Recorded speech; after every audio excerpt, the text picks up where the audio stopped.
Standing out here by the cattle working corrals on a cold Sunday afternoon, about 41 degrees, mist and rain, middle of March. And I'm compelled to talk with you a little bit about mandatory animal ID. A few years ago, the USDA had listening sessions all over the United States, and producers were loud and clear, we do not want an electronic mandatory animal ID system. And essentially that's what they're talking about, an RFID tag placed in every animal. If we put just one $4 tag in every animal we have in the United States, it would cost producers $360 million. And that doesn't include the readers, the software, the computers, and everything else it takes to operate such a system. Editors in beef industry magazines would imply that we're so far behind the rest of the world, so far behind the little country of Uruguay, that we should be ashamed. Well, Uruguay has 3.3 million people and 11 million cattle. We got 320 million people and 90 million cattle, so how can you even make a comparison?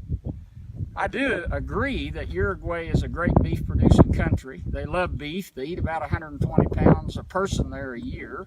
It's the northern end of the Pampas, which is a place on earth that God designed for raising cattle. No complaints there, no issues with Uruguay. But to compliment Uruguay at our expense and say that we need to mimic what a little country the size of Missouri has done, well, it is basically just an asinine comparison. We do not need mandatory electronic animal ID in the United States, and we will not need it. The only reason to have it is for traceability. And it is supportive of the global sustainability project that the World Wildlife Federation is pushing.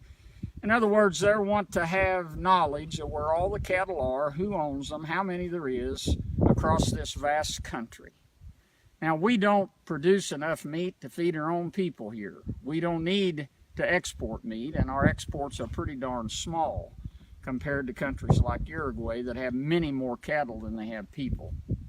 What we need to do is to make sure the USDA understands that we do not support a mandatory animal ID program and will not stand for it.